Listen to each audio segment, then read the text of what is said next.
በማንኛውም የህይወታችሁ ዘርፍ ስኬታማ ትሆኑ ዘንድ በፍጹም አትታገሉ። ከመታገል ይልቅ ከዚህ ቀጥሎ ያሉትን ምናልባት ማንም ያልነገራችሁ 10 ጥበቦች ላይ ትኩረት አድርጉ። ወደ መጀመሪያው ነጥብ ከማለፌ በፊት ግን ጉዳዩን በደንብ ግልጽ ለማድረግ ይህንን ልበላችሁ። አብዛኞቻችን ሕይወት ትግል ናት የሚል እምነት ወይም አባባል እየሰማን ያደግነው። እናም አውቀነውም ይሁን ሳናውቀው ከጠዋት እስከ ማታ ሕይወታችን በትግል የተሞላ ነው። ለገንዘብ እንታገላለን፣ ለፍቅር እንታገላለን፣ ለክብር እንታገላለን፣ እንዲያውም ሰላም ለማግኘት እንኳ እንታገላለን። ነገር ግን ይህ የትግል ጉዞ ሕይወትን ለማሸነፍና ስኬታማ ለመሆን በጭራሽ አያዋጣም። ሕይወትን ታግላችሁ አታሸንፏትም። በምትኩ ትጋጋጣላችሁ፣ ትሰበራላችሁ፣ ትቆስላላችሁ፣ ትደክማላችሁ፣ በመጨረሻም ትሸነፋላችሁ። ምናልባት ብታሸንፉ እንኳን ብዙ መስዋዕት ከፍላችሁ ሊሆን ይችላል።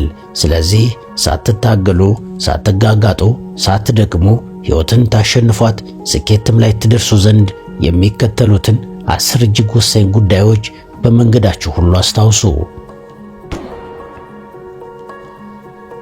ሕይወትን መታገል ስንል በስነ ልቦናዊ ቋንቋ መቃወም ወይም ሬዚስታንስ ማለት ነው። ሕይወት በፊታችሁ ያመጣችውን እውነታ ማለትም ድህነትን፣ መገፋትን፣ ውድቀትን ወይም ማንኛውንም አስቸጋሪ ሁኔታ ይህ መሆን የለበትም ብላችሁ በውስጣችሁ በጦርነት ስሜት ስትጋፈጡት ያኔ ትግሉ ሀ ብሎ ይጀምራል። ብዙዎቻችን የምንሸወደው ይህ አልቀበልም ባይነት የጥንካሬ መገለጫ ስለሚመስለን ነው። ነገር ግን እውነታው ፍጹም ተቃራኒ ነው።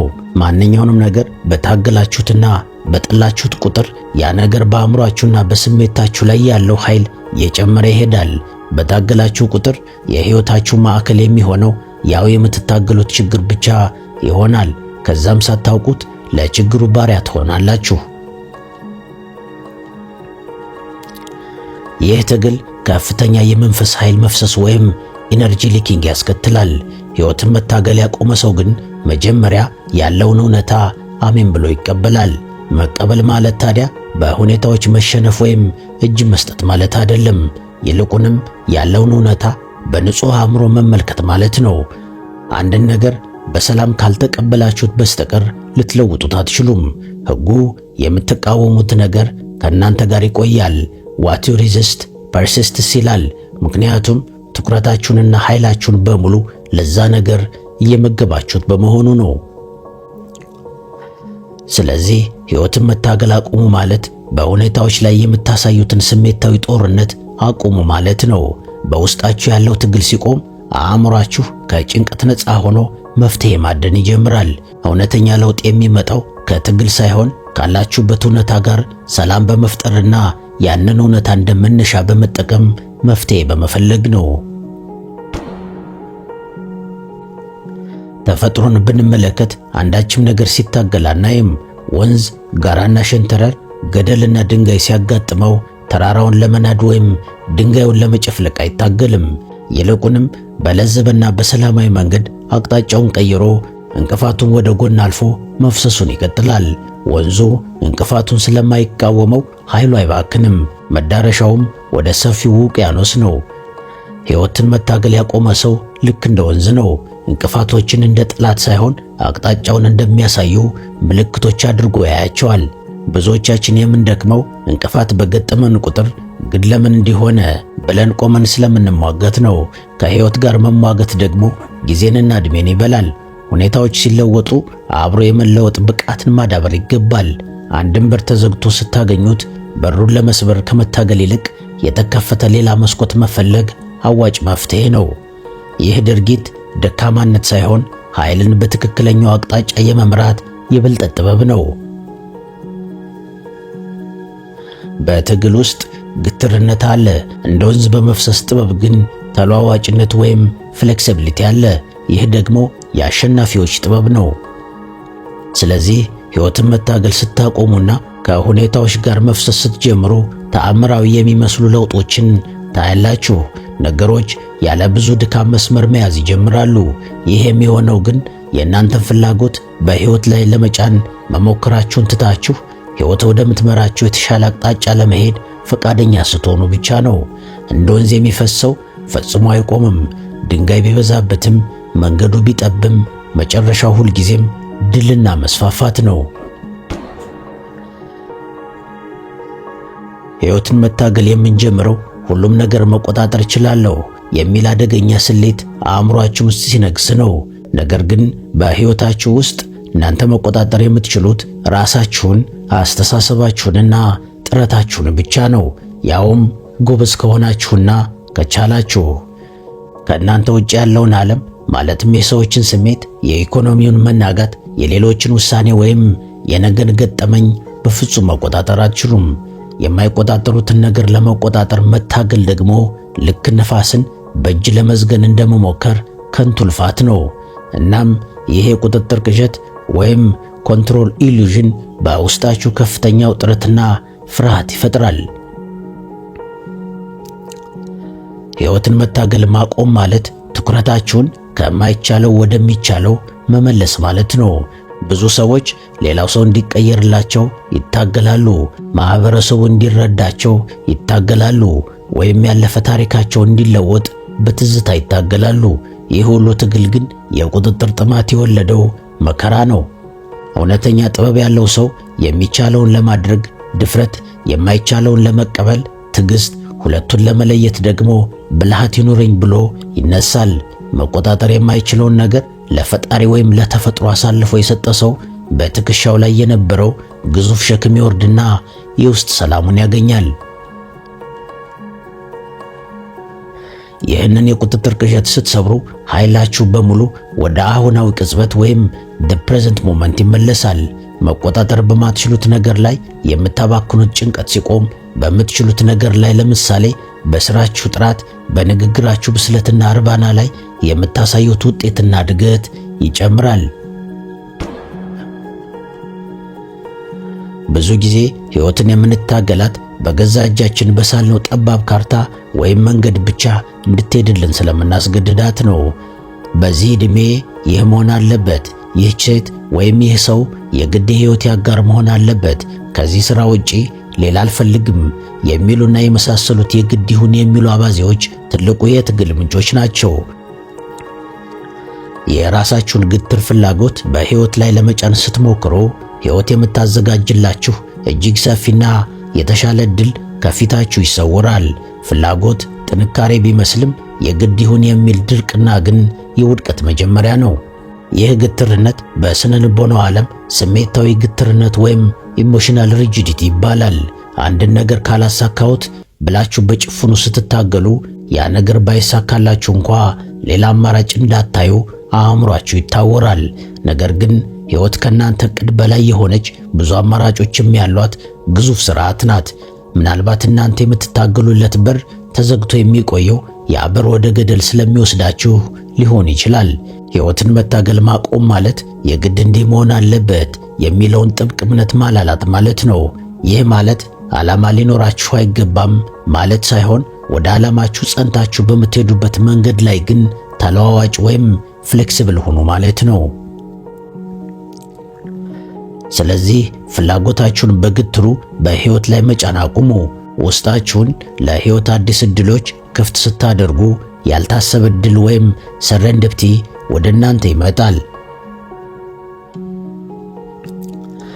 ታላላቅ ስኬቶች የሚመጡት ከመታገል ሳይሆን የድርሻችሁን ጥረት አድርጋችሁ ውጤቱን ግን ለሕይወት ሰፊ አጋጣሚዎች አሳልፋችሁ ስትሰጡ ነው።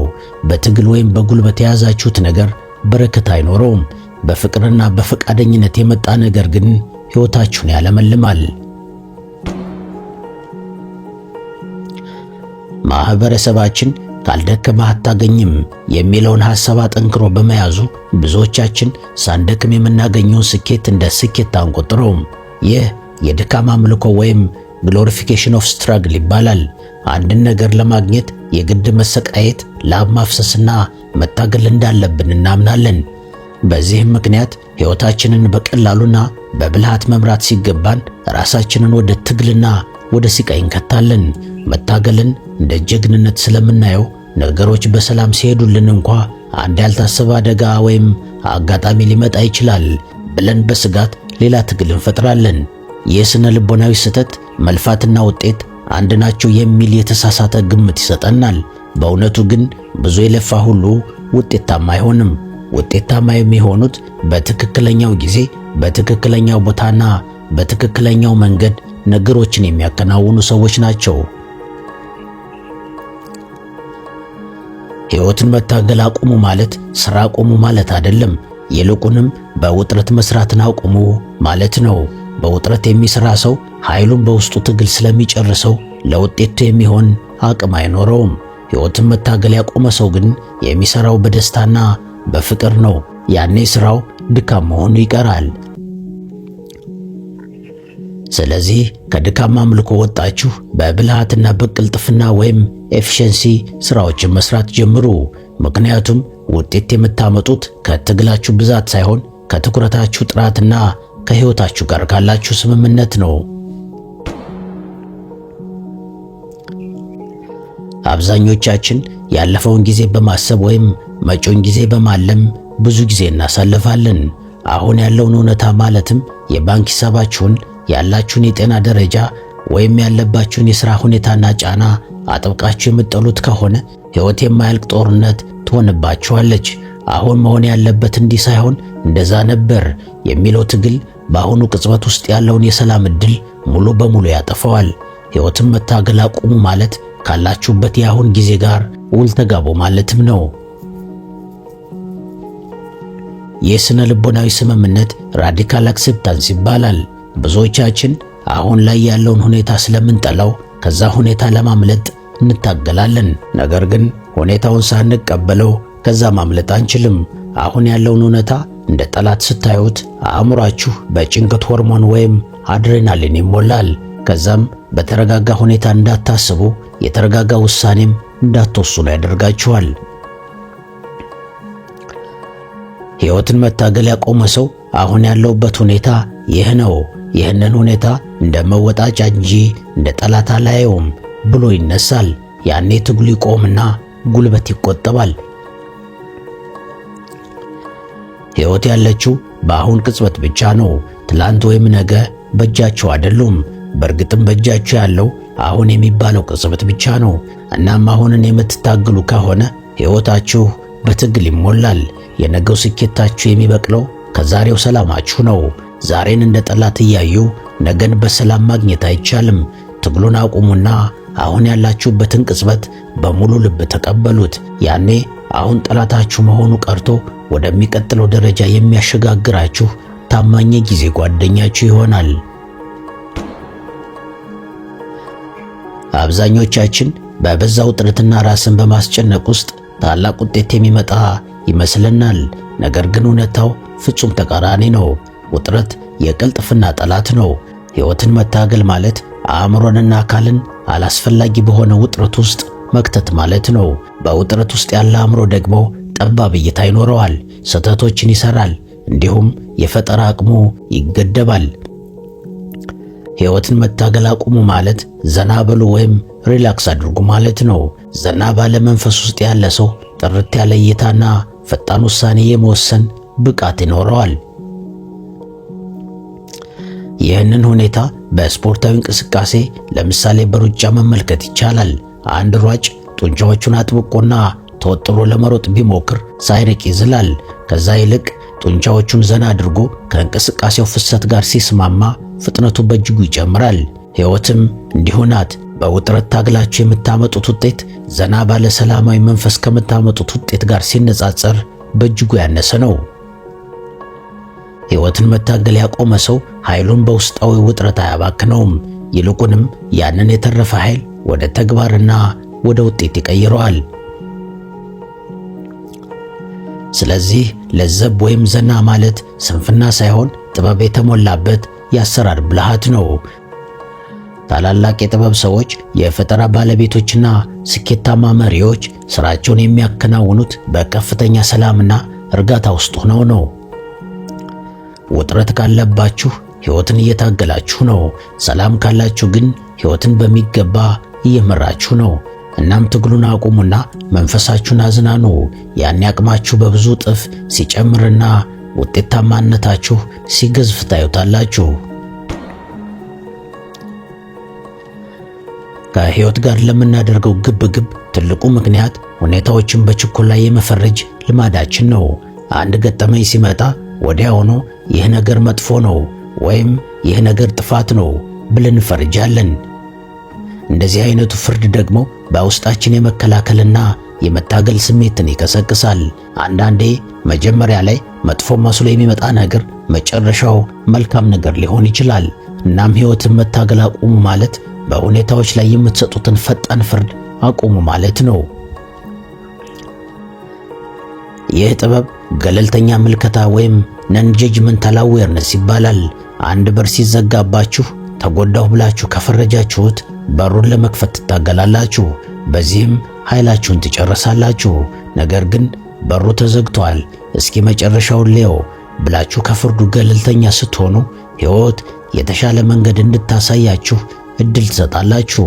ብዙ ጊዜ ትግላችን ከገሃዱ ዓለም እውነታ ጋር ሳይሆን አእምሯችን መጥፎ ነው ብሎ ከፈጠረው ስዕል ጋር ነው። ፍርዱ ሲቆም ትግሉ አብሮ ይቆማል። ሕይወት ልክ እንደ ቼዝ ጨዋታ ናት። አንዳንዴ ወደ ኋላ ማፈግፈግ መጨረሻ ላይ ለማሸነፍ ስልታዊ ብልሃት ሊሆን ይችላል። ሁኔታዎችን ጥሩና መጥፎ እያላችሁ በመመደብ ራሳችሁን አታስጨንቁ። ሁሉንም ነገር እንደ አንድ ትልቅ የሕይወት ትምህርትና ሂደት ተቀበሉት። ስሜታዊ ፍርድ መስጠት ስታቆሙ በአስቸጋሪ ማዕበል ውስጥ ሆናችሁ እንኳ የማይናወጥ እርጋታ ይኖራችኋል። ትግሉን አቁሙና ሕይወት በራሷ ጊዜ ሚስጥሯን እንድትገልጽላችሁ ፍቀዱላት።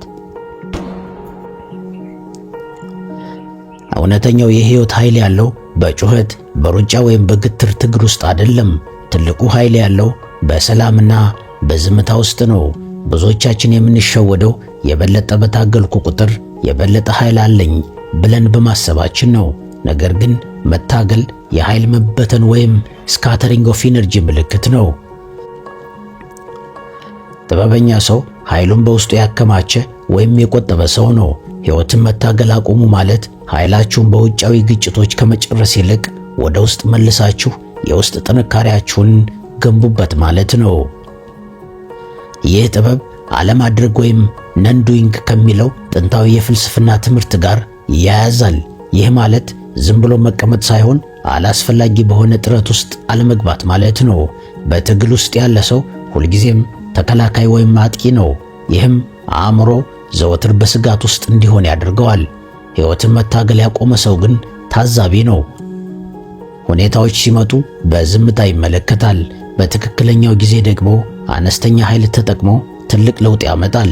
ዝምታና ሰላም ለተቃራኒ ኃይሎች የማይበገሩ ጋሻዎች ናቸው። እናም አትሸወዱ። ትልቁ ድል የሚገኘው በሰላም ነው። በውጥረትና በትግል ያሸነፋችሁት ነገር ሁሉ ነገ መልሶ ይወጋችኋል። በሰላምና በፍቅር የመጣ ውጤት ግን ዘላቂ ነው። ሕይወትን አጉል መታገል አቁሙና የውስጥ ሰላማችሁን አጽኑ። ያኔ ዓለም ለእናንተ ትገዛለች። ሕይወትን መታገል የምንጀምረው ሁሉንም ነገር እኔው ራሴ ካላደረኩት ይበላሻል የሚል የኩራትና የፍርሃት ድብቅ ስሜት ሲይዘን ነው። ራሳችንን እንደ ብቸኛ የሕይወታችን አንቀሳቃሽ አድርገን ስለምናስብ የሕይወትን ሸክም በሙሉ በደካማ ትከሻችን ላይ ለመጫን እንታገላለን። ነገር ግን እውነታው ይህ ነው። እናንተን የፈጠረና ይህችን ግዙፍ ዓለም ያለ እናንተ ትግል የሚያሽከረክር ታላቅ ኃይል አለ። እሱም በየእምነታችሁ ፈጣሪያችሁና አምላካችሁ ነው።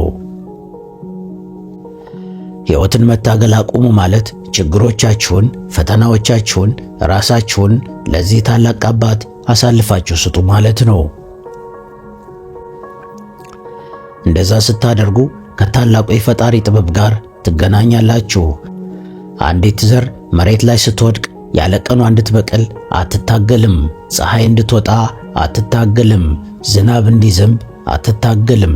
ግን ቀኗ ሲደርስ፣ ሁኔታዎች ሲመቻቹ ትበቅላለች። እናንተም ልባችሁ እንዲመታ አትታገሉም። ደማችሁ በሰውነታችሁ ውስጥ እንዲዘዋወር አትታገሉም። ውስጣዊ የሰውነት አካላችሁ፣ ሳምባችሁ፣ ኩላሊታችሁ፣ ጨጓራችሁ ወዘተ በየደቂቃው ስራውን እንዲሰራ አትታገሉም። ግን ሁሉም ነገር በአንድ ጊዜ ይከናወናል። በሕይወትም ትንቀሳቀሳላችሁ። እነዚህ ሁሉ ያለ እናንተ ትግል በራሳችሁ ፍሰት ይከናወናሉ። የሕይወታችሁም ጉዞ እንደዚሁ ነው። የቻላችሁትንና የድርሻችሁን ጥረት አድርጉ። ከዛ ውጤቱን በጸና እምነት ለፈጣሪያችሁ አደራ ስጡ። ያኔ በውስጣችሁ ያለው ጭንቀትና ትግል ይቆማል። ይህ እምነት ወይም ፌዝ ይባላል። እምነት ባለበት ቦታ ደግሞ ትግል የለም፣ ሰላም እንጂ። ስለዚህ ሕይወትን መታገል አቁሙ። ትግል አእምሯችሁን ያጨልማል፣ አካላችሁን ያደክማል፣ መንፈሳችሁንም ይገድላል። ሕይወት ጠላታችሁ አይደለችም። ሕይወት እናንተ ናችሁ። ከራስ ጋር መታገል ደግሞ መጨረሻው ኪሳራ ነው። ከዛሬ ጀምሮ በእያንዳንዱ እንቅፋት ውስጥ ሰላምን፣ በእያንዳንዱ ዝግ በር ውስጥ አዲስ አቅጣጫን፣ በእያንዳንዱ ውድቀት ውስጥ ደግሞ እረፍትን ፈልጉ። ትግሉ ሲቆም ሕይወት ትጀምራለች። እንደ ወንዝ ፈሳሽ፣ እንደ ንፋስ ቀሊል፣ እንደ ፀሐይም ብሩህ ሁኑ። እስካሁን አብራችሁ ለነበራችሁ ምስጋና ከልብ ነው። ለዛሬ ከዚህ ጋር ይብቃኝ። በሌላ ጊዜ በሌላ ሐሳብ እስካገኛችሁ ውሎና ዳራችሁ ከትግል የራቀ በስኬት በደስታና በፍቅር የተሞላ ይሁን።